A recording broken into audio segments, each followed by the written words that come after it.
Matapos ang 33 taon ng mahimbing na pagtulog, ginaisang ako ng aking apo sa tuhod gamit ang isang mahiwagang espiritual na selyo. Binuong muli ng diwata ng sekta ang aking katawang lupa. Ngunit natuklasan nilang taglay ko ang napakabihirang espiritual na jade, na buto na minsan lang lilito sa loob ng 10,000 taon.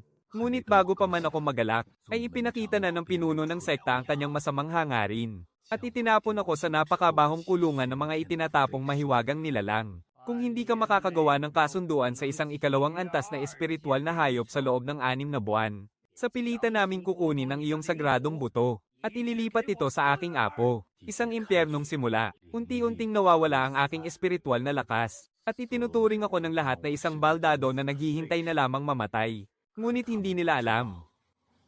Nagising ko ang kakayahang dalisayan ng dugo mula sa aking nakaraang buhay. Kahit ang mga naduraj at patay na itlog ng mga nilalang. Kaya kung kumuha mula rito ng dugo ng isang sinaunang tunay na dragon. Salamat.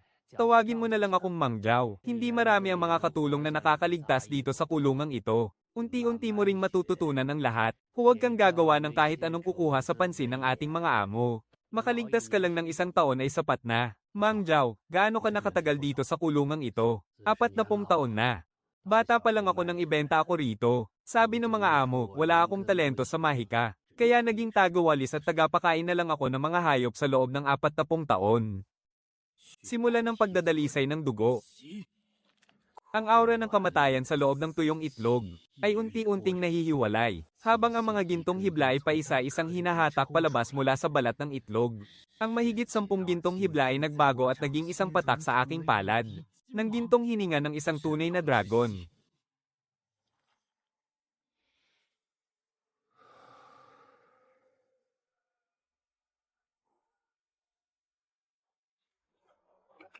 Oh, ang bagong sultan na walang silbi. Balita ko, isa ka raw basurang may natatanging buto. Tagapamahala Lin, bakit po kayo napagabi ng dating? Ikaw si Lu Yuan, hindi ba? Inutusan ako ng 3 pinuno na magdala ng munting regalo para sa pagsalubong sa iyo. Oh, Mang Jao, ano yung hawak mo sa kamay mo?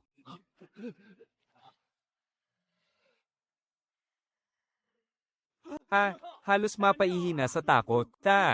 Tagapamahala, matanda na po si Mang Jao. Maawa po kayo sa kanya. Maawa. Pinapanta ako ng 3 elder para tingnan niyang mga buto mo. Kung talagang hindi ka masaya sa lagay mo, sa duwag mong hitsura na yan, bawas sakit ka sa ulo.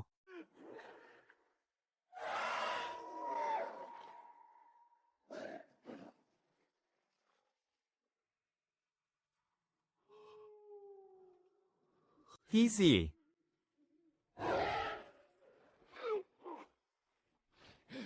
Umalis ka, teka, bumalik ka rito.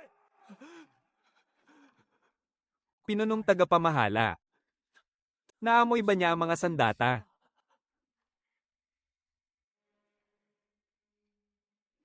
Ituring mong mapalad ka ngayong araw. Bukas, magpapadala ako rito ng isang pangkat ng mga may sakit na hayop. Ang mga napinsala ng lamig ng Stone Spirit ay mga tapo na at wala ng silbi. Siguraduhin mong malilinis mo ng maayos ang mga yan. Humanda ka sa akin kapag hindi mo yan natapos. Kahit papaano, ito na ang huli mong isang maliit na ambag sa sekta. Waner, maayos ka lang ba? Waner, huwag mo silang babanggain. Kaya talaga nilang gumawa ng masama ng pataksil. Kung hindi mo kaya ang mga may sakit na hayop bukas, magkunwari kang may sakit. Ako na ang sasalo sa'yo, Mang Joe. Magtiwala ka sa akin kahit isang beses lang. Bukas, hindi lang dahil kaya kong harapin ang mga may sakit na hayop na yan. Dapat pa nga akong magpasalamat kay tagapamahala Lin. Lin Bao. Akala mo ba ay nagpapadala ka sa akin ng hatol ng kamatayan? Hindi mo alam na naghahatid ka pala sa akin ng biyaya. Sabi ng tagapamahala, kailangang matapos ang lahat sa loob ng 3 araw. Kung hindi mo matatapos, babaliin ang mga binti mo. Isasama rin sa kabuuang bilang ang mga patay na hayop na naitapon mo na. Bata, paano natin ito lulutasin? Sasamahan kita. Ililigtas natin ang bawat isa na kaya pa nating isalba. Ang mga matitira naman. Mang Jao, pumunta ka muna doon sa silid ng mga kahoy sa likod para matulog.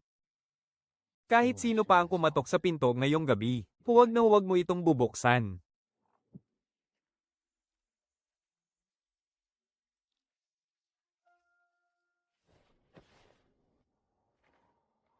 Pagpapadalisay ng dugo. Simulan.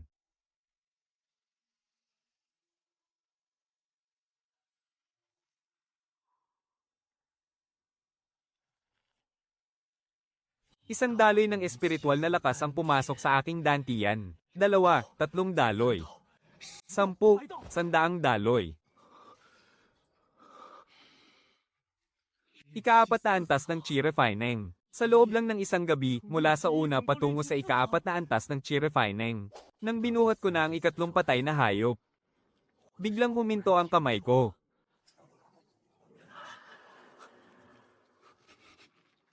Diyos ko! Talaga bang itinapon mo ang ganitong bagay sa top una ng mga hayop?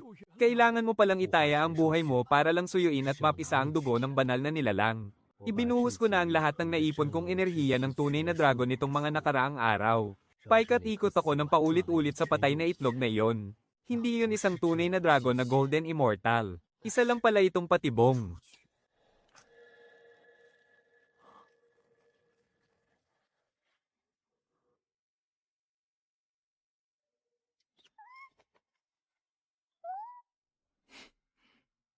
Tatawagin kitang Xiao Huo.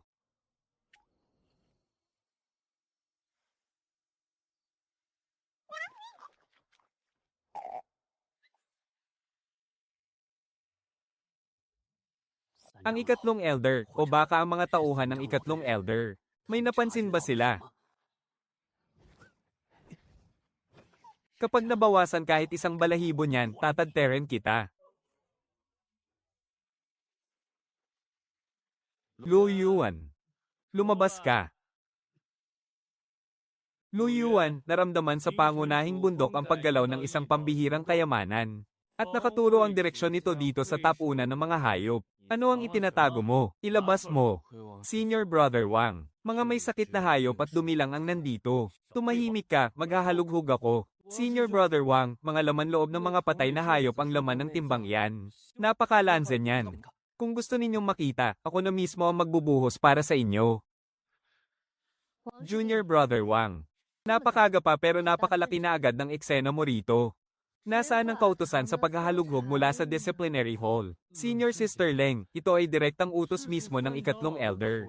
Hindi isang opisyal na kautusan ang basta salita lang. Kahit isang simpleng tagapaglingkod lang si Lu Yuan. Isa pa rin siyang rehistradong disipulo ng sekta. Ang paghahalughog sa tirahan ng isang disipulo ng walang kautusan ay may parusang 20 hampas ayon sa batas ng sekta. Sa bagay, sobra ko palang pinahalagahan ng isang tulad mo, isang walang silbing tagapaglingkod na may sirang buto. Ano naman kaya ang may tatago mo? Ang pambihirang kayamanan ay bagay lang sa mga basurang tulad nito. Kasama ang kumpol ng mga may sakit at itinapong pusa't aso. Bagay na bagay sa isang walang silbing tulad mo. Senior Sister Leng, pinoprotektahan mo siya ngayon. Pero kapag gumawa siya ng gulo balang araw, huwag mo akong sisisihin na hindi kita binalaan. Lu Yuan, mag-ingat ka at huwag nang gumawa ng gulo. Ang iyong spirit bone ay isang tinik sa mata ng sekta. Mabuhay ka ng mas mahaba habang may pagkakataon ka pa. Salamat po, Senior Sister Leng.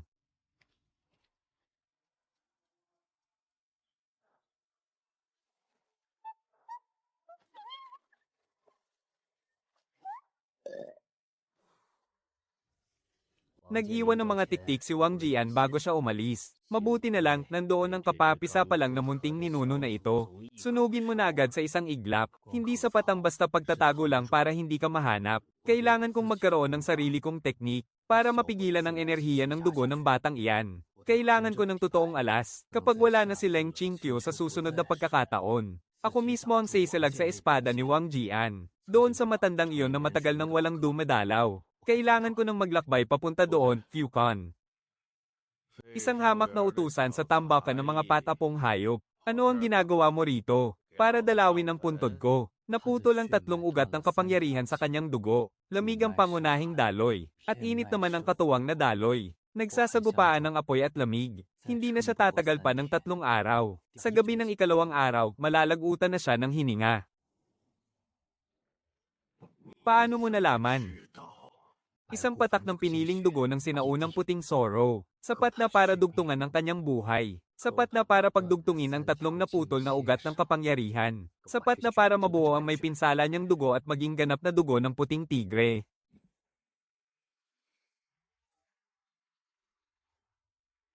Saan galing yan?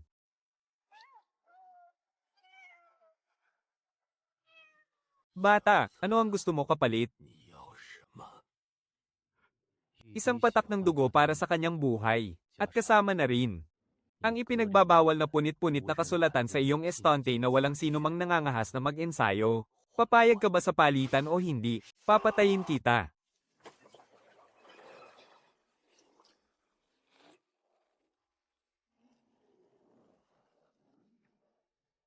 Bata, hindi ka ba natatakot mamatay? Natatakot ako. Kung ganoon, bakit hindi ka umuurong? Dahil kung uurong ako, lalo lang akong mamamatay. Kung mananatili ako sa tambakan ng mga patapong hayop para maghintay ng kamatayan. Ang mahukay ang aking mga buto ng kapangyarihan pagkatapos ng 6 na buwan ay isang uri ng kamatayan. At ang pagpunta ko rito ngayon para hingin sa iyo ang punit-punit na kasulatang ito, ay magbibigay sa akin ng pagkakataong mabuhay pa ng 2 taon na isa namang ibang paraan ng pagharap sa kamatayan. Pinipili ko ang huling paraan. Iligpit mo na ang mga gamit mo. Iniligtas mo ang buhay niya. Kaya may utang na buhay ako sa iyo. Hindi ko matatanggap ang dugong ito. Ito na ang punit-punit na kasulatan para sa iyo. Makinig kang mabuti. Simula sa araw na ito, hindi ka naparito para magmakaawa sa akin, kundi para turuan ako. Turuan kung paano kunin ang ganitong uri ng bagay, at deal na tayo. Ang sining ng Azura ng libo-libong halimaw. Sa aming sekta ng Yunhai, nakuha ito sa isang sinaunang guho noong 300 taon na ang nakalipas. Sinasabing noong sinaunang panahon ng libo-libong halimaw. Ito ay iniwan ng isang Azura Beast Tamer. Napakalupit at napakalakas ng sining na ito. Ang pinapalakas nito ay ang pisikal na katawan at ang hinihiram ay ang kapangyarihan ng libo-libong halimaw. Kapag naabot mo ang unang antas, ang katawan mo ay magiging kasing tigas ng kristal na bakal. Sa ikalawang antas naman, kaya mo nang sugpuin ang mga mabababang uri ng hari ng mga halimaw gamit lamang ang iyong katawang tao. Ngunit, para masimulan ang sining na ito, kailangan ng isang pampasiglang halamang gamot na tinatawag na Giant Spirit Vine. At ang bagay na yan, sa iisang lugar lang matatagpuan sa buong sekta ng Yunhai. Ang Dark Beast Valley. Narinig ko na ang tungkol sa Dark Beast Valley, dahil napakadelikado roon. Tinatakan na yon ng sekta noong 30 taon na ang nakalipas. Tinatakan yon para sa iba. Pero para sa akin, bodega ko lang ang lugar na yan. Pavilion Master mo, tungkol naman sa punit na balumbon. Lumiko ka sa kaliwa paglabas mo. May butas sa ilalim ng 3 ladrilyo sa kanlurang pader. Kailangan mong kapain ng daan papasok at kapain din ng daan palabas ng mag-isa. Kung hindi ka makalabas, mamatay ka na lang doon. Huwag mo na akong idamay pang matanda, pakiusap naman. Bata, Luyuan pala ang pangalan mo. Sige. Tatatandaan ko yan.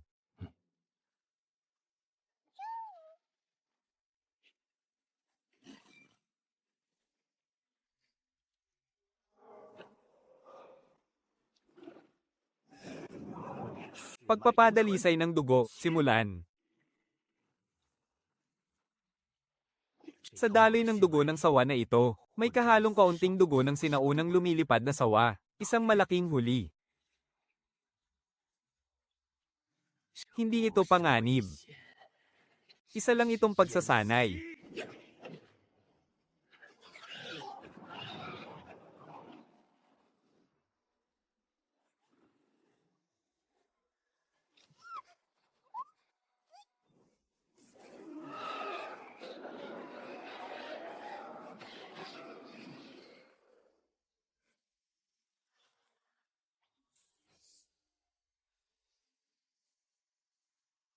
Kapatid na Lo. Lo, kapatid na Lo. Ang mahiwagang bigas. Naaga ko pabalik ang kalahati ng mahiwagang bigas. Sa susunod, iiba na ako ng daan para umiwas. Sinong gumawa nito? Nariyan ba si Junior Brother Lo? Senior Brother Wang, narinig ko na ang iyong abandoned beast garden. Ay sumisigla kamakailan lang ah. Gumaling na raw ang lahat ng may sakit na halimaw. At kaya nyo na palang makakuha ng mahiwagang bigas. Ako na iyong senior brother. Ay syempre kailangan pumunta rito ng personal para batiin ka. Kung kikilos tayo sa oras na ito, parang iniharap lang natin ang sarili natin sa galit ng 3 elder. Ang mga tao ko, Senior Brother Wang, kung may sasabihin ka, sabihin mo na agad. Huwag mo nang pahirapan ang sarili mo, matanda. Lu Yuan, akala ko dahil matagal ka nang narito sa tambakan ng mga walang silbing hayop, ay mawawala na yang natitirang kayabangan sa katawan mo. Mukhang kailangan pa nating baliin at durugin yang matitigas mong buto, ha? May 4 na buwan na lang ang natitira sa 6 na buwang kasunduan natin. Ang bulok na lugar na ito, wala man lang kahit isang hayop na nasa ikalawang antas. Kaya mabuti pang maghanda ka na ngayon pa lang. Huwag mo nang hintayin na ang mga pinuno pa mismo ang pumunta rito para kaladkarin ka. Kapatid na Lo, magtiis ka muna. Magtiis pa tayo ng 4 na buwan. Mag-alaga ka na lang.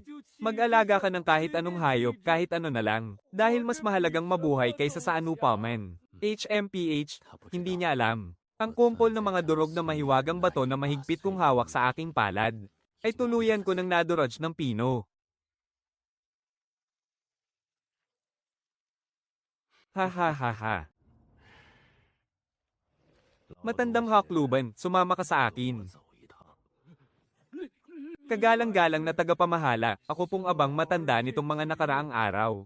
Sa pag-aalaga sa kulungan ng mga hayop, ay hindi po nagpabeya kahit isang araw. Maawa po kayo. Maawa po kayo sa akin. Matandang hakluban. Napakahusay mo nga mag-alaga. Dahil sa galing mo, nagkagulo ang buong tambakan ng mga walang silbing hayop. Kaya pati si Junior Brother Wang Jian ay kailangan pang pumunta rito ng personal. Alam mo ba kung ano ang arena ng nagngangalit na mga hayop? Opo, alam ko po. Isa po itong malalim na hukay sa likod ng bundok ng sekta, na sadyang ginawa para kulungin ang mga nagwawalang hayop, at ang matataas na antas ng mababangis na hayop na hindi na makagalaw. Upang gamitin ng mga disipulo ng inner sect para sa paggawa ng elixir. Sinasabi nilang para ito sa paggawang elixir. Ngunit ang totoo, bawat ilang araw ay nagtatapon sila doon ng ilang mabababang utusan. At tinatawag nila itong pagsasanay, kunwari ay para ubusin ang lakas ng mga hayop. Ngunit sa madaling salita, ginagawa lang silang buhay na pain. Ang paboritong apo ng pangatlong pinuno, ay nagpapasunod doon ngayon ng isang bagong huling hayop na nasa 2 antas. Ang blazing bear na yon ay may napakasamang ugali. Kaya kailangan ng isang magsisilbing kalaban para makapag-ensayo ang batang Panginoon. At ikaw, matandang walang utang na loob, na duwag at mahina. Ikaw ang pinakabagay na itapon doon. Para sa pagpapainit, itatapon nila ang isang matanda na nasa 2 antas pa lamang ng chi refining. Para lamang maging pain sa pagpapainit ng isang mabangis na hayop na nasa 2 antas. Hindi pampainit lang yan, pampakalso lang yan sa lamesa. Kuya Lin, matanda na si Mang Jiao, hindi na ganoon kaliksi ang mga paa niya. Palitan nyo ng mas malakas na tao. Ipalit nyo si Lu Yuan. Akala mo ba parang namamalengke ka lang dito? Sinabi sa akin ni Kuya Wang habang pabalik kami. Ang matandang tagalinis ng basurang yan, kung protektahan siya, daig pa ang sariling ama. Naintindihan ko agad nang marinig ko yon. Alam mo ba kung ano ang sasapitin mo kapag binangga mo si Kuya Wang at ang 3 pinuno?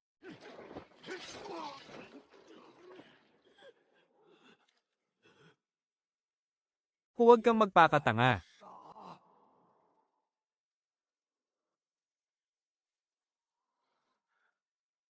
Nasaan ba ang arena ng mga halimaw?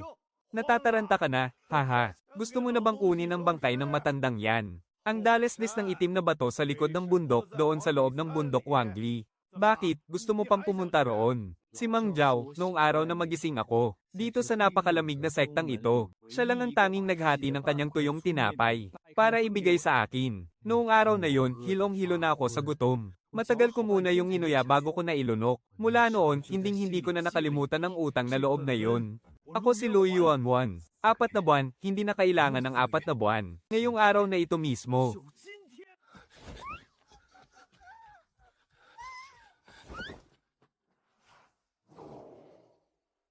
Sa dalesdes ng itim na bato sa likod ng bundok, 3 lina lang. Mang Jiao, kumapit ka. Kumapit ka. Tigil, sino ka? Hindi ito gawa sa espiritong lakas, kundi purong pisikal na lakas. Dapa.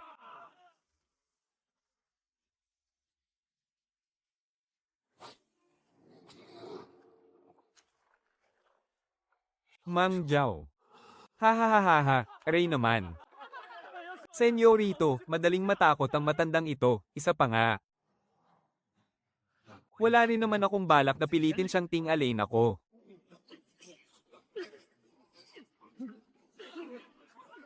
Hahaha.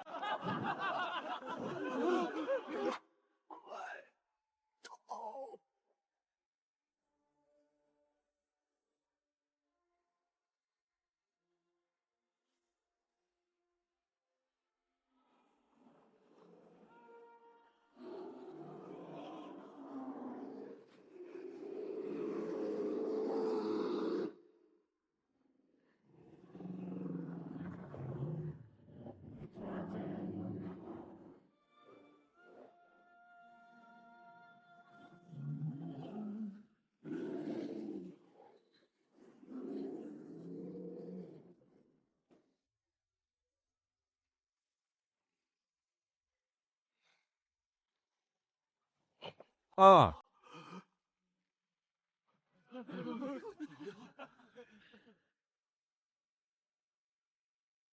at ngayon, kayo naman ang susunod.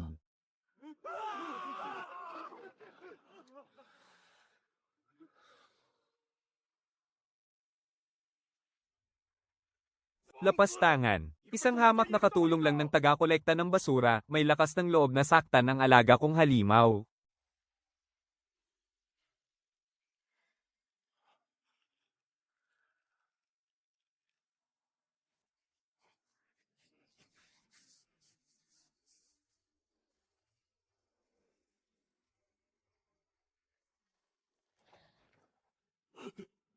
Ang kapangyarihan niya ay nawasak na.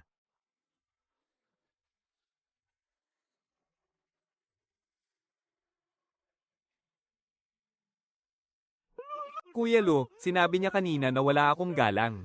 Ang matandang yun, si Matandang Zhao, kailangan ko bang bayaran? Babayaran ko siya ng 100 barya para pambili ng merienda. 1,000 barya, kapatid na Lu, parang awa mo na, pagbigyan mo na ako rito. Si Matandang Zhao, hindi siya basta matandang walang kwenta.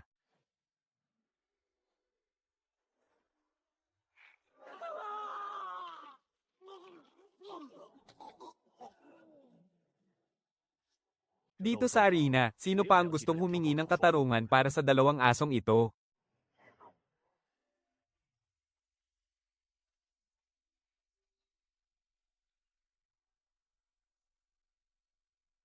Tamang-tama nga.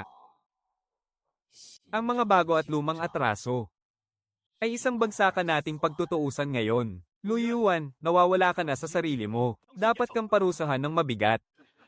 Parusahan. Ikaw, parurusahan mo ako.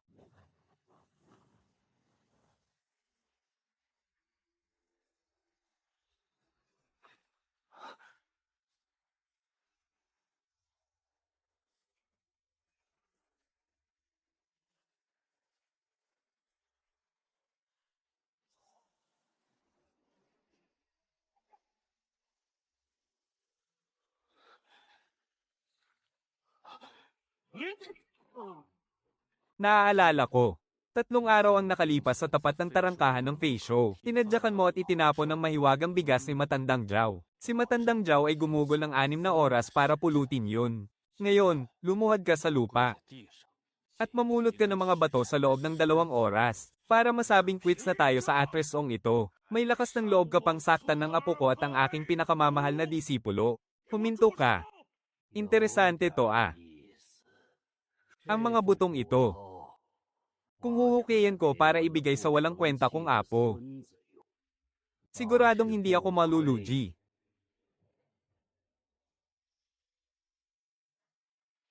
Ikatlong elder, si Lu Yuan ay isang rehistradong disipulo sa loob ng sekta. Ayon sa batas, ang pagpaparusa sa kanya ay dapat munang dumaan sa konseho ng mga elder. Kung papatayin ninyo siya agad sa isang hampas lang, baka hindi po yun umayon sa patakaran. Ha ha ha, bakit napakainit ng ulo ng ikatlong elder ngayon? May nanggulang na naman ba sa inyo? Sali naman ako riyan. Noong nakaraang araw, nilibre ako ng batang ito ng isang banganang. Masarap na alak, kaya kailangan ko siyang pagbigyan ngayon bilang ganti. Si Lu Yuan ay pumasok ng walang pahintulot sa arena, nanakit ng kapwa-disipulo at sumire sa kapangyarihan ng isang henyo. Ayon sa patakaran ng sekta, dapat siyang bitayin. Ngunit may kasalanan din ng pamunuan ng arena sa pagkamatay ni Matandang Zhao. Kaya ipapatapon kita 30,000 li pabalik sa lungsod ng mga demonyo para magsilbi bilang alipin. Sa loob ng 3 taon, hindi ka maaaring bumalik sa sekta. Bastardo ka, alam mo ba kung anong klaseng lugar ang lungsod ng mga demonyo? Ang bawat halimaw doon ay kaya kang nguyain at gawing merienda lang.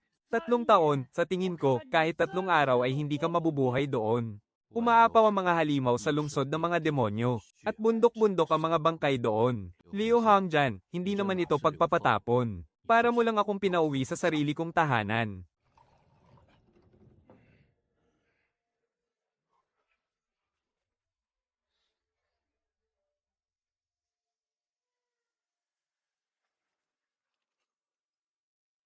HMP, sinabi ng mga nakatataas na matigas ang ulo mo pero hindi ako naniwala noon. Sa itsura mong yan. Para ka lang naghihingalong aso na may bitbit na kaunting yaman. Magkusa ka na at iluwa mo na ang espiritual na buto mo. Para naman mamatay kang buo pa rin ng katawan. Mukhang makakatikim ka na ngayon, bata. Kausap mo ba ang manok na yan na wala namang balahibo?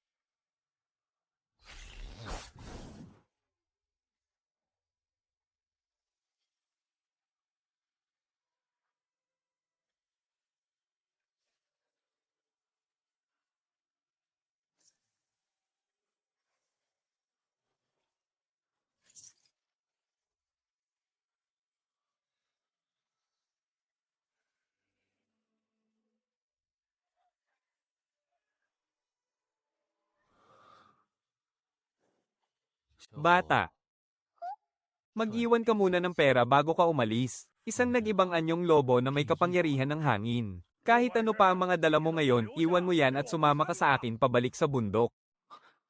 Bata, bumalik ka na. Si Guhong Yi, sa buong buhay niya, ay hindi luluhod o yuyuko kahit kanino. HMPH, may tigas ka rin, ah.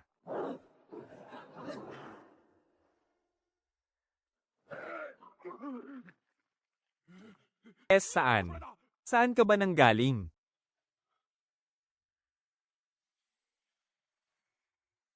Kay sarap.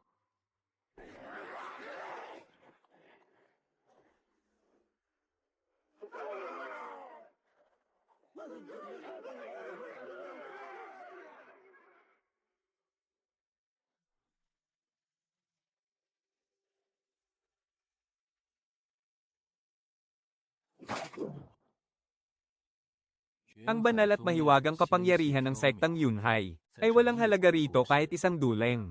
Iba naman ang tinutukoy rito. Gusto ko ang katigasan mo, gusto ko kung paano ka magsalita.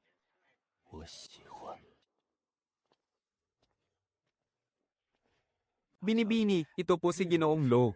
Siya ang nagligtas sa buhay ko. Maglabas ka muna ng 50,000 sa kabangyaman natin para may pambayad natin sa utang na loob na ito bilang panimula. At saka, nagpapatulong si Ginoong Lo na maghanap ng isang tahanan. Gusto niya ng medyo liblib at tahimik na lugar. At walang sino mang mangangahas na manggulo sa kanya. Ang lumang bodega sa dulo ng ikalawang kalye sa kanluran. Ipalinis at ipahanda mo agad ngayon para kay Ginoong Lo. Ibigay mo sa kanya ang susi. Liteng, bakit kailangang ipalinis at bakantehin yan? Para saan? Ang mga tao sa samahan natin ay hindi dapat magtanong kahit isang salita man lang. Opo, mas angkop pa nga ang lugar na yan kaysa sa inaasahan ko. May 4 na malalaking silid ang lumang bodega, at may hinukay na silong sa ilalim nito. Palagi itong malamig at mamasa-masa, kaya iniiwasan talaga ito ng mga tao. Binalikan ko ito at umikot-ikot ako sa loob, at mukhang ayos na rito. Ginoong Lo, may kailangan pa po ba kayo? Nag-isip-isip ako. Mula ngayon, sa paligid ng lungsod ng Wanyao, lahat ng mga labi ng mahiwagang nilalang na hindi na mapakinabangan. Pati na ang mga patay na itlog at may sakit na hayop, dalhin ninyo lahat dito. Ikaw na ang bahala sa presyo. Ibawas mo na lang yan sa 50,000 utang na loob ko sa iyo. Hanggang sa maubos yan. Saka na tayo mag-usap kapag nabawas na ang lahat. Ang utang na loob ay isang bagay na kailanman hindi matatapos mabayaran.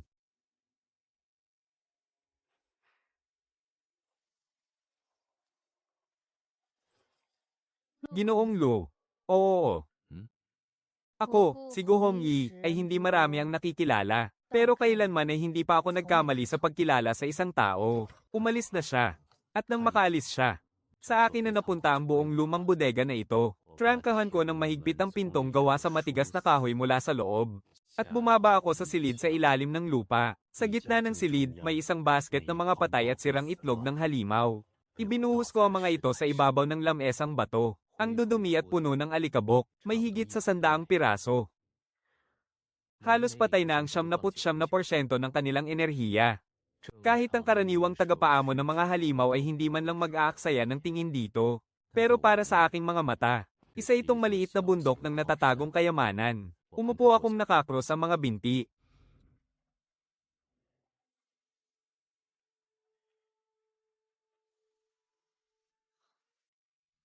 Sa loob ng buong 15 araw, hindi ako lumabas sa silid na ito. Araw-araw na nagpapadala ng pagkain si Gu Hongyi. Iniiwan lang ito sa labas ng bodega. Umuatres sila agad ng 3 hakbang. At kailanman ay hindi pumasok sa pinto. Sa umaga ng 15 araw, binuksan ko ang pinto. Nasilo ang mga mata ko sa sikat ng araw. Dumadaloy ng napakalakas ang enerhiya sa aking mga ugat ng kapangyarihan. 7 antas, 8 antas, 9 na antas. Crack, kusa na ring bumukas ang tarangkahang jade para sa aking bagong pundasyon.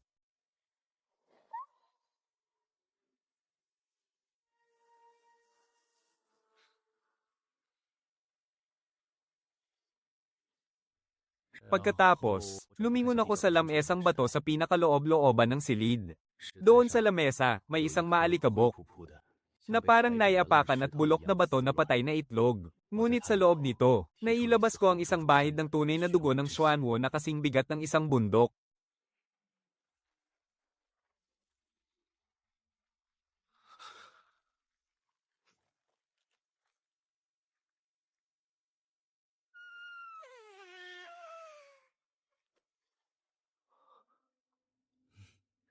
Dashan.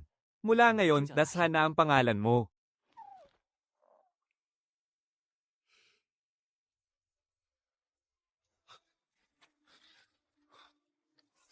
Ginoong Lo. Anong nangyari? Ang pinsan kong si Gubay. Nagsama siya ng mga tao at pinagbabasag ang sangay ng tindahan ko sa silangang pamilihan. Ang 5 tauhan ko, 3 ang malubhang sugatan, at 2 ang hindi pa rin nagigising. Bakit? Ang posisyon ng pinuno ng samahan. Gumuhit ang aking ama 3 taon na ang nakalilipas. At ang patakaran ay kung hindi ko ito mapamamahalaan sa loob ng 3 taon, ay ipapasa ito sa panganay ng pamilya. Sino ang kinakutsaba niya? Ang bulwagan ng mga banal na hayop. Hindi ko pa naririnig ang pangalang iyan. Pero base sa takot sa kanyang mga mata, siguradong mahirap silang kalaban. Aking kapatid na nakapula. Balita ko ay may itinago kang lalaki rito. Kaya dinalaw ka ngayon ng iyong tiyuhin para tulungan kang kumilatis. Ha, aking kapatid na nakapula. Kaya pala hindi ka nagpapakita nitong mga nakaraang araw. Dahil pala nagkagusto ka sa isang pulubi. Mga tauhan, kunin ninyo ang pulubing yan. At itapon ninyo siya kasama ang bulok niyang pagong. Kahit pa nakulong ako sa silong ng 15 araw. Sakto at gusto ko ring iunat ang aking mga buto. Ito lang, ang maliit na pagong na ito. Ha. Dashan, makakatikim ka na ng karne ngayon.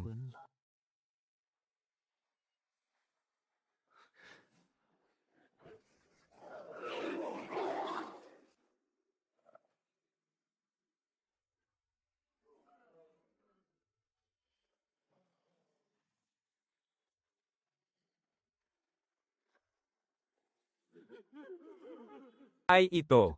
2 antas. Ito ang puwersa ng panggigipit na tanging ang nasa rurok ng 2 antas lamang ang mayroon. Papaano ka nagkaroon ng lakas ng 2 antas?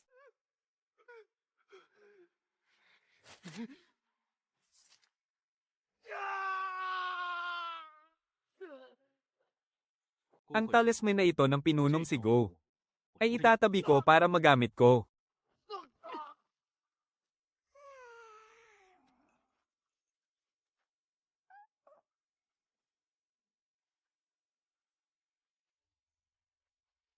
Ayon sa patakaran ng samahan, ang pagsuway sa nakatataas ay tatanggalan ng karapatan. Simula sa araw na ito, tinatanggal na si Gubay sa talaan ng pamilya at hindi na siya bahagi ng pamilya Go.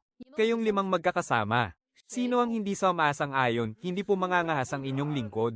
Mula ngayon, ang inyong lingkod ay tapat na susunod sa lahat ng utos ng binibini. HMM.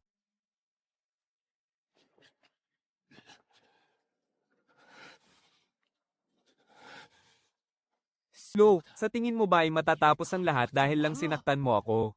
PWE, ang bulwagan ng mga banal na hayop. Sa paligsahan ng mga hayop sa susunod na buwan, ay titiyakin na ikaw at ang bulok mong pagong. Sa harap ng lahat ng tao sa lungsod ng mga demonyo, dudurugin at tatapakan hanggang maging parang 2 tumpok ng putik.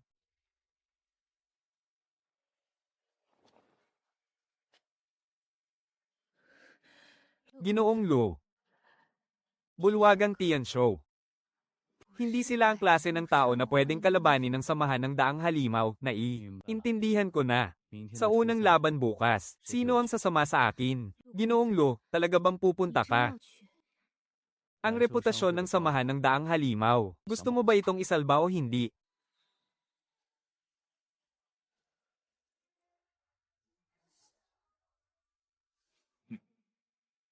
Talaga bang naghihirap na ang samahan ng daang halimaw ngayong taon? At may isa pa silang kasamang nakasuot ng sirang tsinelas, na may hawak na napakaliit na sanggol na pagong, para lang hamanin ang aming bulwagang Tianshu sa labanan ng mga hayop.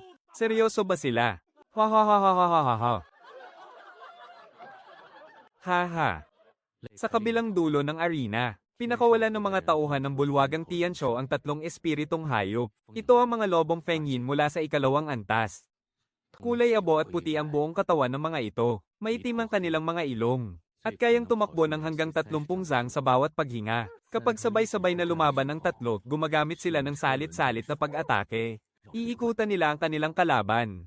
Iikot ng iikot hanggang sa mahilo ito, bago biglang kakagatin sa leeg. Sila ang kilalang grupo rito sa arena. At ngayon, magsisimula na.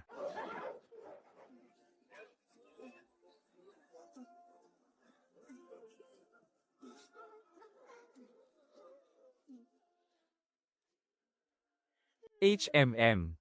Sige.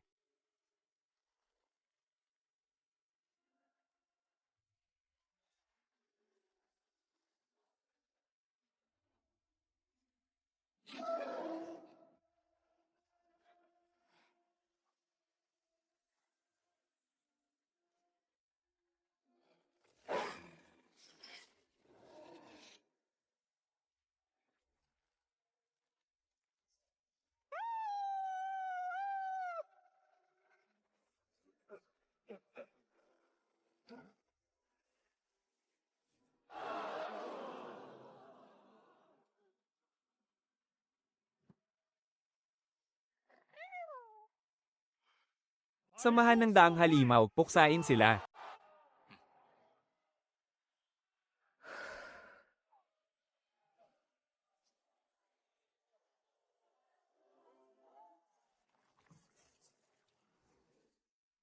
Sa susunod na laban, papalitan ko ito ng kakaibang hayop na pinalaki sa lihim na gamot.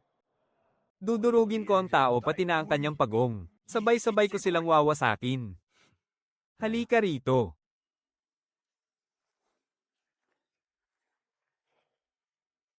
Para sa laban na ito ngayon, maging ang balkonahe ng palasyo ng gobernador ay puno ng mga manunood. Ang tapang ng amoy ng gamot. Kailangan nating magtiis at labanan ito mamaya.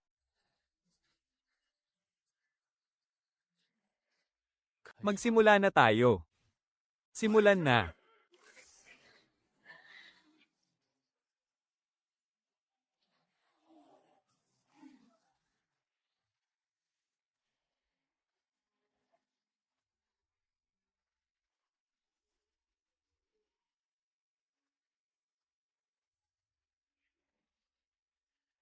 Mabangis na leon ng pulang espada. Sumpa ko ngayong araw. Hinding-hindi kayo makakaalis ng buhay sa arnang ito.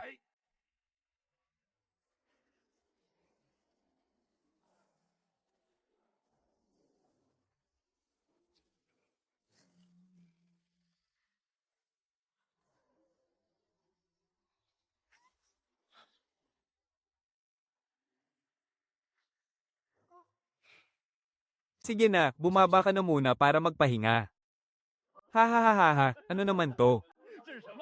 Isang manok na binunutan ng balahibo. Nagdala ang samahan ng daang hayop ng ibong kalbo ang puwit. Isang nagwawalang bangkay na halos umabot na sa ikatlong antas. Mukhang sawa na sa buhay ang ginoong ito. Ah, ha ha ha.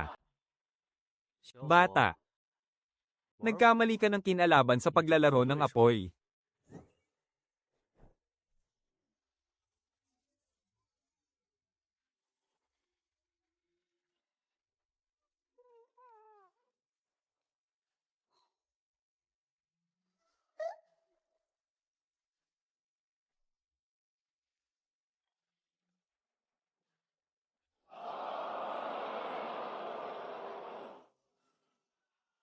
Mga ginoo. Ang leopardong anino kanina, pula ang mga mata. At ang pulang matang mabangis na leon kanina, pula rin ang mga mata. Ginamit ang talisman ng pagwawala ng wild snow, na malinaw na ipinagbabawal sa patakaran ng paligsahan ng mga hayop. Ang pinuno ng Tianzhou Pavilion na si Johto, ay palihim na gumamit ng mga ipinagbabawal na bagay sa magkasunod na dalawang laban. Ako, si Luo, ay nagtatanong sa mga tagahatol, aaksyon ba kayo o hahayaan nyo na lang?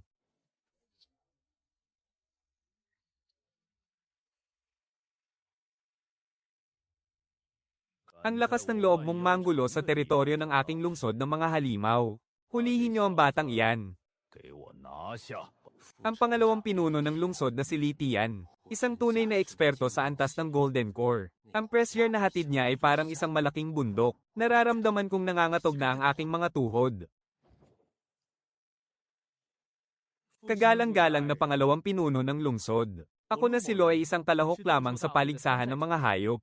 Ang nilalabanan ko ay ang sumusuway sa batas na hayop ng Tianzhou Pavilion. Hindi ako ang lumabag sa patakaran, kundi ang Tianzhou Pavilion. Kung may dapat man kayong hulihin, dapat ay si Johto. At ngumiti si Li Tian. Iyon ay isang ngiting mapang api. Isang ngiting may nakatagong patalim na turing sa iyo ay hamak na insekto lamang. Lumabag sa batas, ano ba ang ibig sabihin ng lumabag? Kapag sinabi kong hindi lumabag, ibig sabihin ay hindi. At kapag sinabi kong lumabag ka, lumabag ka. Dito sa lungsod ng mga halimaw, ako ang batas. Mukhang maganda ang dalawang maliliit na nilalang na iyan. Balatan nyo sila para gawing sangkap sa gamot. Tiyak na malaki ang halaga ng mga ito sa mahiwagang bato. Napakuyom ako ng aking mga kamao. Nagsimula nang bumunot ng espada ang mga kawal ni Chen sa tabi niya.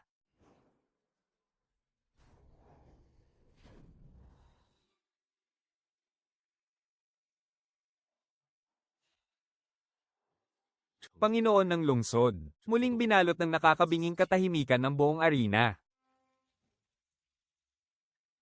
Isang matandang lalaking nakasuot ng asul na robe ang tawista. Ang dahan-daang lumabas habang may hawak na sisidlan ng alak. Hindi siya lumulutang sa hangin, kundi naglalakad siya sa isang daang nilikha mula sa mahiwagang enerhiya. Isang paliko-likong makitid na landas. Sa bawat hakbang niya, ang matandang ito ay mas malakas ng hamak kaysa kay Lit Ian. Tunay na karapat-dapat sa pagiging Panginoon ng lungsod ng Wanyaw sa tugatog ng kanyang kapangyarihan.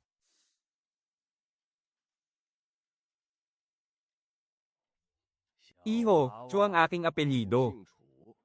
Siguna mula sa samahan ng daang halimaw, ay aking malayong pamangkin sa tuhod. Ang panauhing dinala niya rito sa aking arena ay lumalaban sa isang patas na tunggalian. Matandang Li, hindi kaya nagkamali ng pinuntahan ng iyong mga kawal. Ang lumabag sa panuntunan ngayong araw ay si Johto ng Tianzhou Pavilion, at hindi ang Ginoong Lo na ito. Ang Panginoon ng lungsod nga.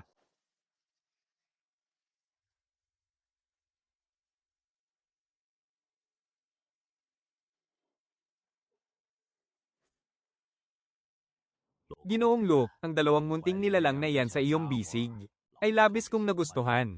Ano kaya kung sumama ka sa aking mansiyon upang uminom ng tsaa? Iyan po ang aking malaking ikaliligaya, Senyor.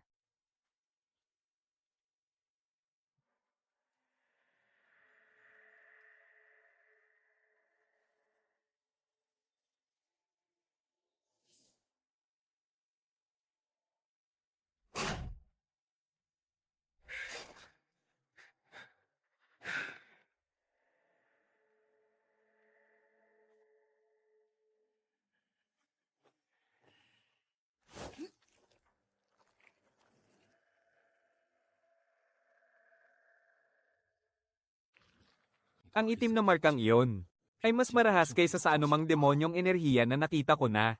Unti-unti nitong kinakain. Inuubos nito ang ginintoang core ng Panginoon ng lungsod, na parang kahoy na kinain ng mga anay. Ito ang nakatagong sugat mula sa hari ng mga itim na halimaw. 100 taon na ang nakalilipas, nakipaglaban ako sa kanya. Walang nanalo o natalo sa amin. Ngunit iniwan niya ang sugat na ito sa aking dibdib. Sa nakalipas na 100 taon, nagpatawag na ako ng walang mabilang na mga alchemist. At napakaraming magagaling na dalubhasa. Ngunit lahat sila ay nagsabing wala na itong lunas. Kinakain na nito ang aking sariling gininto ang core. Alam ko. na hindi na ako magtatagal. Sa pinakamatagal, 3 taon na lang. Paano naman si Lit Ian? Alam ba niya? Hindi lang basta alam niya. Nakikipagsabuatan din siya sa hari ng mga halimaw sa Haiyaoling. Ilang taon nang nag-iipon ng lakas ang hari ng mga halimaw upang malampasan ang rurok ng 3 mundo at magbagong anyo bilang tao. Kapag nagbagong anyo na siya, tiyak na sa isabog ang nakatago kong sugat. Ang gintong buod ng aking kapangyarihan ay direktang sisipsipin ng hari ng mga halimaw mula sa aking dibdib.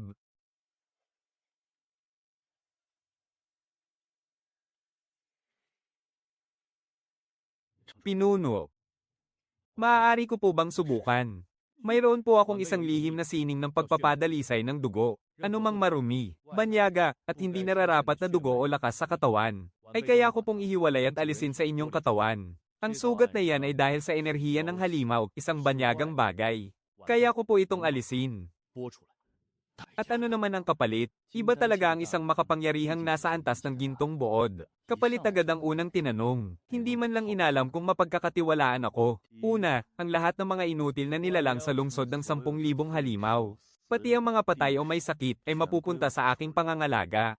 Pangalawa, ano man ang gawin ko sa lungsod ng 10,000 halimaw sa hinaharap, kakailanganin ko ang inyong lubos na proteksyon. Hahaha, sige, kasunduan. Bata, mas matalino ka kaysa sa inakala ko. Hindi yun basta isang buong enerhiya ng halimaw, kundi siksik at nagsasangasanggang. Bilyon-bilyong maliliit na hibla ng kapangyarihan ng halimaw. Bawat hibla ay nakabaon sa mga ugat ng enerhiya ni Pinunong Chu, na parang mga tinik na may pabalik na saimat. Ang bunutin ng mga ito ng paisa-isa, nang hindi nasasaktan si Pinunong Chu, ay isang napakaselang trabaho. Pang 1,000 hibla. Pang 10,000 hibla. Nararamdaman kong ang aking lakas ay parang mabilis na sinasandok gamit ang timba. Hindi ko na kaya. Ngunit ang kaunting tunay na apoy na ito ng Vermilion Bird ay kayang sumupil sa anumang maruming lakas ng dugo. Binilisan ko pa ang aking pagkilos. Ang huling hibla ng enerhiya ng halimaw ay tuluyan ko nang nabunot.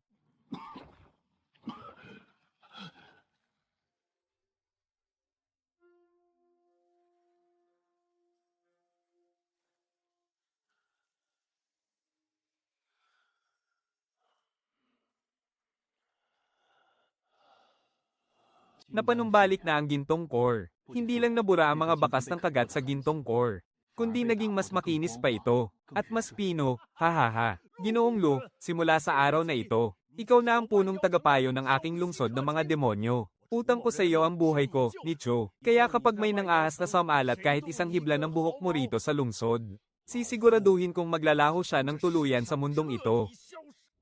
Maraming salamat, punong lungsod. May mungkahi po ako. Ginoong Lu, bakit mo itinabi ang bagay na yan? Ano po iyon, punong lungsod? Kailan magsasagawa ng pagsulong ang hari ng mga demonyo sa bundok ng itim na demonyo?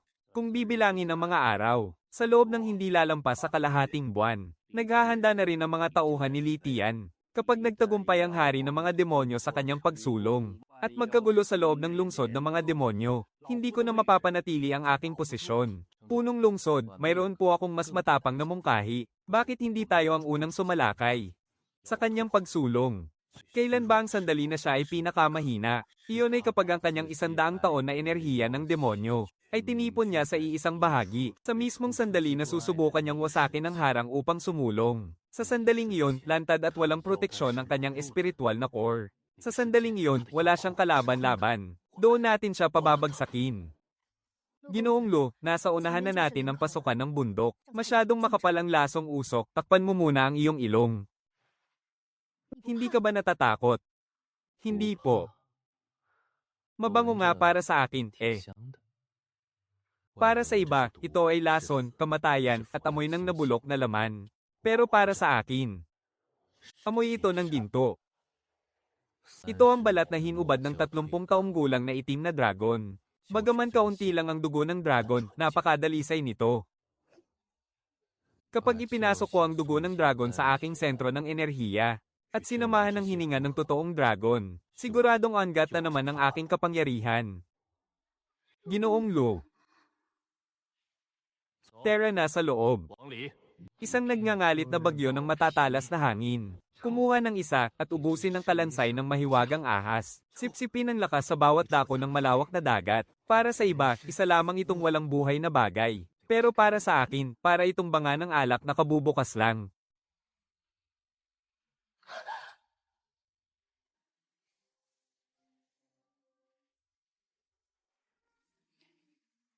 Kakaiba ito. Ang lugar na ito ay mapanganib para sa inyo, pero para sa akin, ito ay kayamanan. Para sa inyo, manatili lang kayo sa loob ng 5 piye mula sa akin. Hindi makapasok ang lason. Ang hanging umiihip mula sa kuweba ay hindi amoy ng kamatayan, kundi may buhay, at napakabangis. Napakalalim ng kuwebang ito. Masyadong mataas ang kisame, hindi na makita ang dulo. Ang mga nakasabit ng napakarami roon ay hindi mga stalaktita, kundi mga pugad ng bubuyog. Ginoong Lo, umatras na tayo. Nakita ko na ang bagay na ito. Sa pinakamalalim na bahagi ng pugad, mayroong isang hibla ng gintot pulang dugo. Ang sinaunang mapangwasak na halimaw na si Kinky.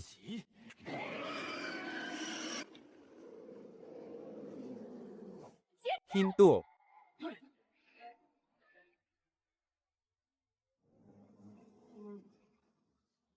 Hindi maaari.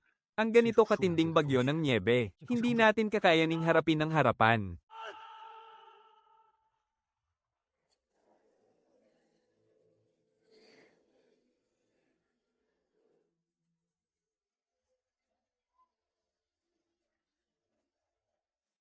Ay ho.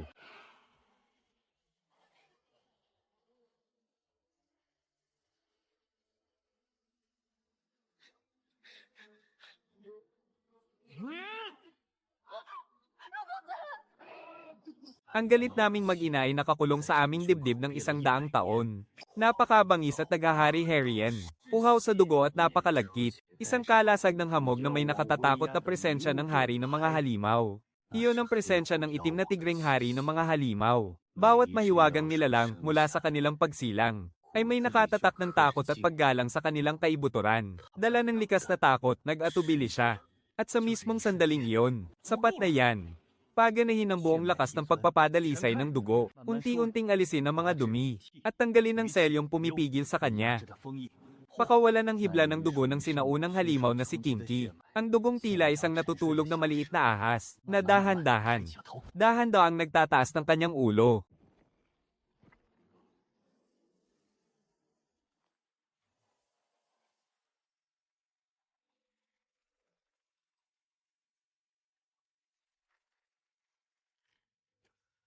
Mula ngayon, ang pangalan mo ay Makamandag na Tinik.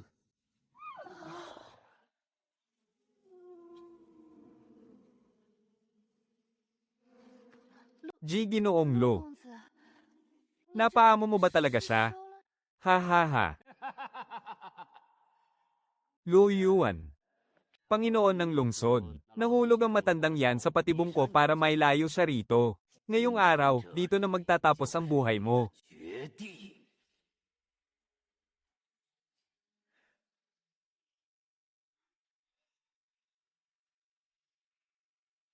Napakalaki naman ang inihanda mo para sa akin, pangalawang pinuno. Para lang tapusin ang isang katulad ko, ay dinala mo pa rito ang kalahati ng lakas ng lungsod ng mga demonyo. Nagbibiro ka naman, Ginoong Lo. Hindi naman sa ganoon. Hindi lang basta pagtapos sa iyo ang pakay ko. Ginagawa ko ito para sa hinaharap ng lungsod ng mga demonyo. Isang oras ang nakalipas. Nagsimula na ang hari ng mga demonyo sa bundok ng itim na demonyo na magsagawa ng huling hakbang upang maabot ang rurok ng ikatlong antas ng kanyang kapangyarihan. Sa loob ng hindi hihigit sa 6 na oras, magagawa na niyang magbago ng anyo at maging isang tao. Sa sandaling iyon, personal na pamumunuan ng hari ang 30,000 kawal na demonyo mula sa bundok ng itim na demonyo, upang palibutan ang lungsod ng mga demonyo mula sa silangan, timog, at kanluran. Sa sandaling iyon, personal na pamumunuan ng hari ang 30,000 kawal na demonyo mula sa bundok ng itim na demonyo, upang palibutan ang lungsod ng mga demonyo mula sa silangan, timog, at kanluran. Ang lumang sugat sa dibdib ng pinunong si Chu ay biglang babuka sa mismong sandali ng pagbabagong anyo ng hari ng mga demonyo. Mananakaw ang kanyang gintong buod, at mamamatay ang pinuno. Pagkatapos niyon, ako na ang kusang. Hihirangin bilang bagong pinuno ng lungsod ng mga demonyo. At para naman sa iyo, na tinatawag nilang punong tagapayo, Dahil isa ka lang namang hindi inaasahang hadlang, madali na kitang lilikidahin ng walang kahirap-hirap.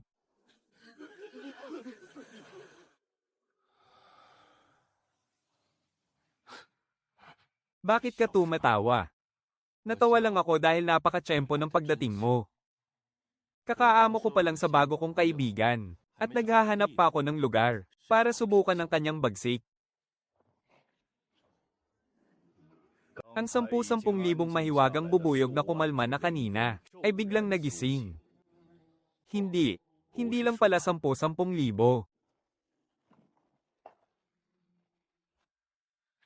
Ano ito? Kawan ng mga piuki-utang kinky, mabisang pampasuko sa kahit sinong matigas ang ulo.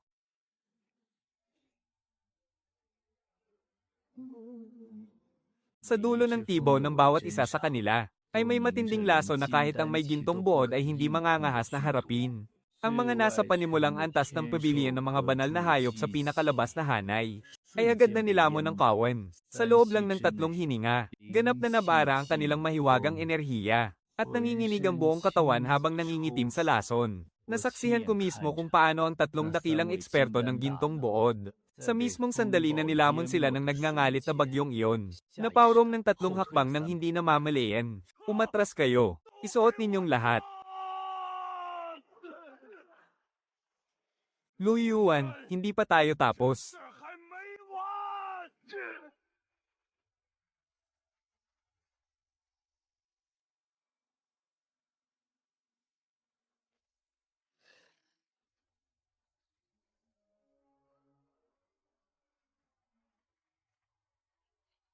Oh, hindi maaari. Itaas ang mga bihag. Paano ngang isang hamak na baguhang tulad mo ay magagawang talunin ako? Hindi ako. Siya yun. Binata. Oh. Nangangahas ka ba? Ako ang pangalawang pinuno ng lungsod. Nangangahas kang wasakin ng gintong core ko. Hindi ko wawasakin ang ginto mong core. Sisilyuhan ko lang ang iyong espiritual na ugat. Iiwanan ko ang iyong gintong core para maranasan mo ng gising at malinaw ang bawat sandali ng iyong buhay. Kahit ano pang mangyari, igapos siya. Linisin ang larangan ng digmaan. Igapos ang lahat ng natitirang buhay.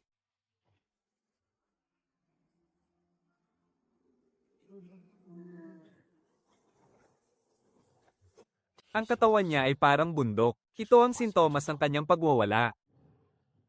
Ito nga ang tinutukoy ng pinuno ng lungsod na pagtagumpay ng hari ng mga halimaw sa bagong antas. Ang kanyang pinakamahinang sandali.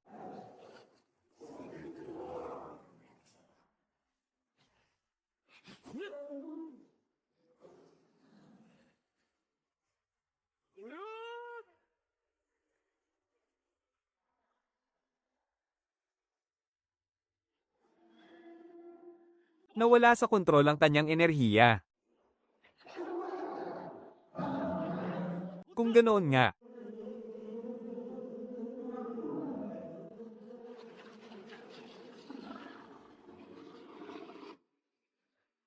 Ha?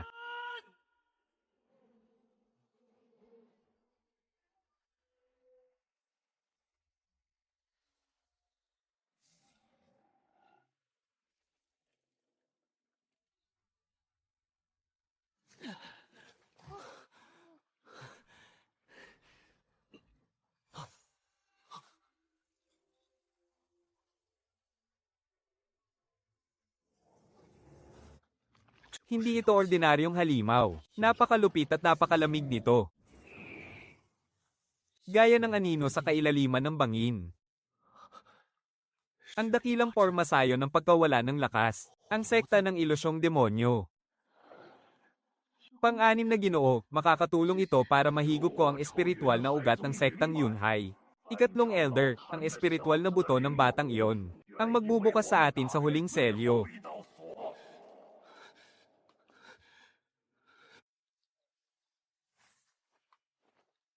Hong Yi. Paatros, umalis agad ang lahat sa Haiyaoling.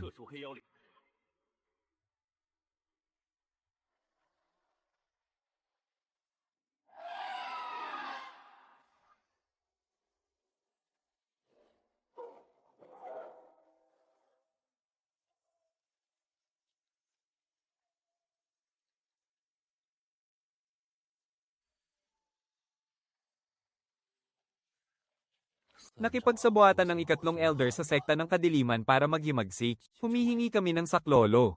Isang malaking hindi pagkakaunawaan lang ito.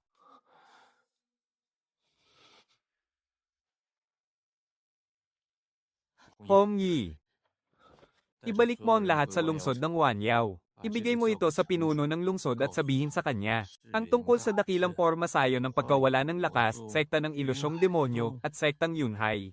Ginoong Lu, ang ikatlong elder ay nasa antas na ng kalahating Diyos at kasama pa niya ang sekta ng kadiliman. Hindi ka pwedeng pumunta.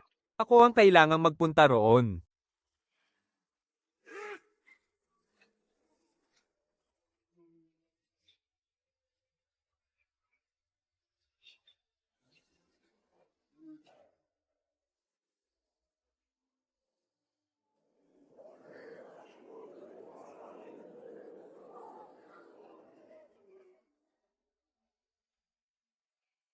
Tumayo ka. Ha, ha. Ha. Oh.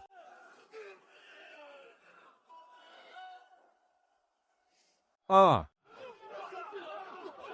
Ha.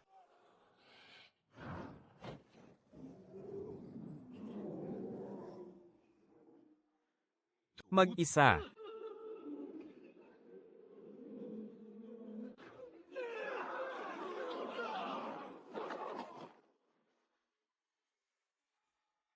Ha.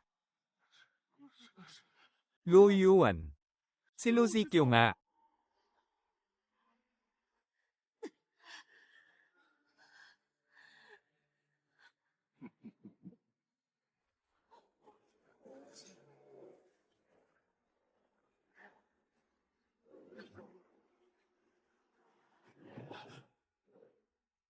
Imposible. Wang Jian, dakpin mo ang walang kwentang iyan para sa akin.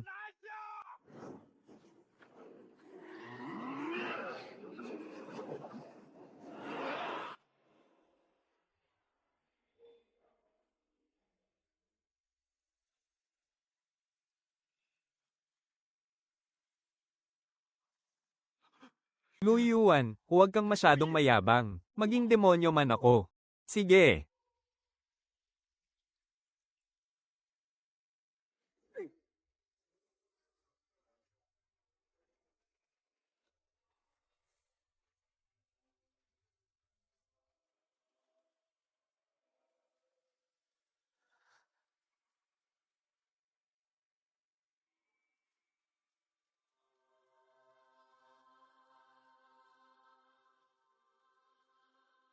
Wang Jian.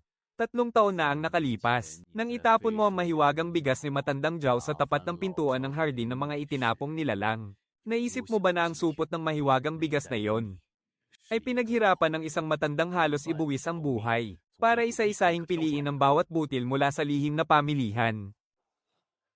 Sa susunod mong buhay, huwag mong babanggain ang mga taong hindi mo kayang tapatan.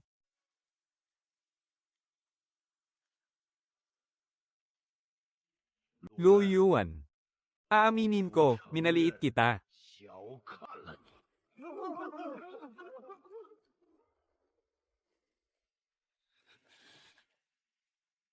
Hindi ko akalaing nakapagpalaki ka nga ng ilang mahiwagang nilalang. Ngunit sa tingin mo ba ay mapipigilan ako ng mga bastardong nilalang na yan? 30 taon akong naghintay, para lang makuha ang iyong pambihirang butong jade. Ngayong araw, ako mismo ang magbabakbak niyan sa katawan mo. Ha? Ha? Ha? 30 taon. Ikatlong elder. Hinanggad mo ang aking mga buto sa loob ng 30 taon. Noon, ang akala ko lang ay masama ka. Ngunit ngayon ko lang nalaman na hindi ka lang masama. Sadyang tanga ka lang. Lapastangan.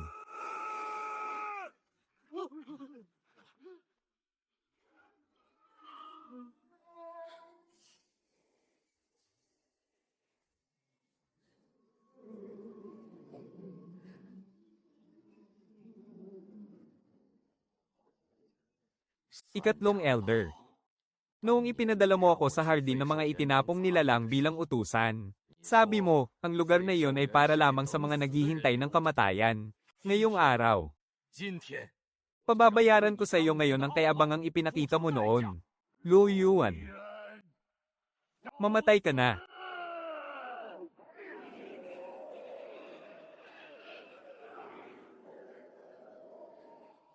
Subukan mo. Lu Yuan, mag-ingat ka. Ai ho. Ikaw naman.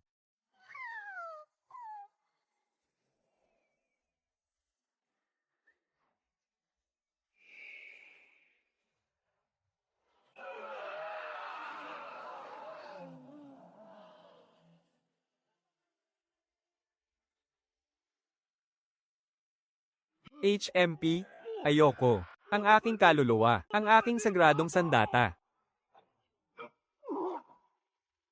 Pangatlong elder, ang sagradong bandila na inalagaan mo ng 30 taon, ay tinupok lang ngayon ng kalbong ibon ko.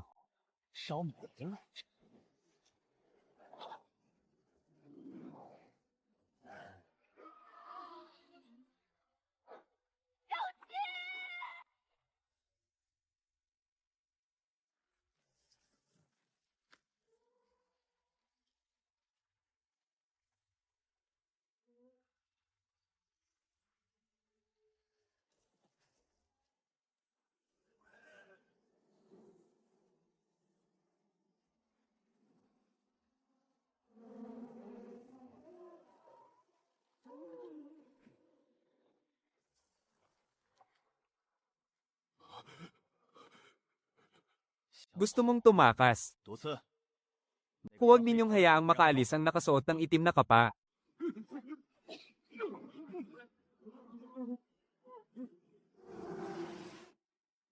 Ate, ang utang na ito ay sa akin.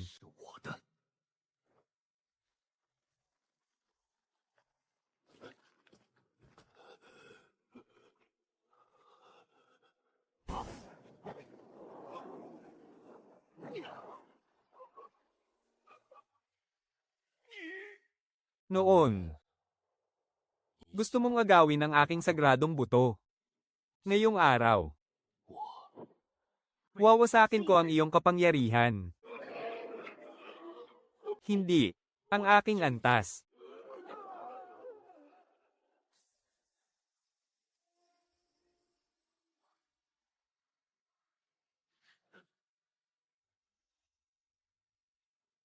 Lu Yuan. Ngayong araw, nailigtas ang sektang Yunhai dahil sa iyo lamang. Idinedeklara ko na pinapatawad na ang lahat ng iyong mga naging kasalanan noon. Ipinagkakatiwala ko sa iyo ang buong pamamahala sa pinakamataas na hardin ng mga banal na hayop. At personal kitang hihirangin bilang isang panauhing elder. Lu Yuan.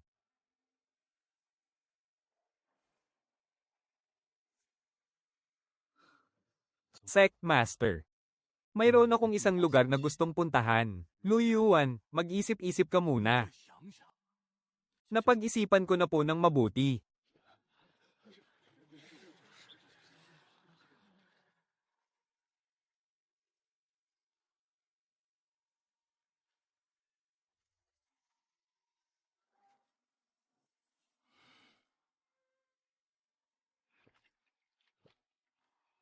Bata, mabuti at nakabalik ka. Sasamahan ka ng matandang ito.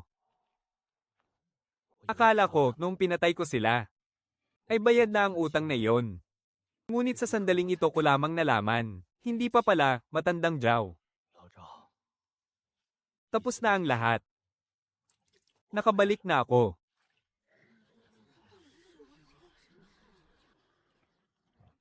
Shensheng 1.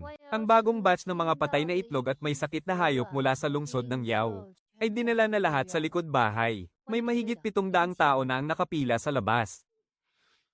Papasukin mo silang lahat.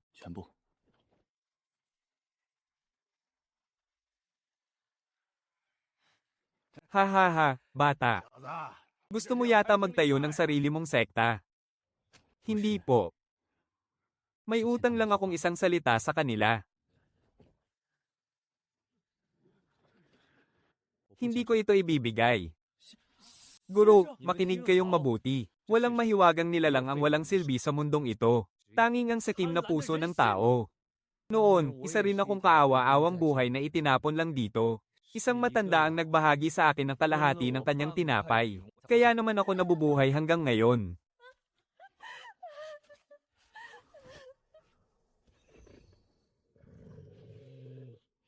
Iuwi mo siya.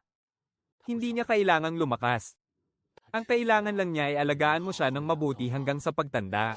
Sa buhay kong ito, marami na akong pinagdaan ng hirap. Pero kailanman ay hindi ko sinukuan ng kahit isang munting buhay.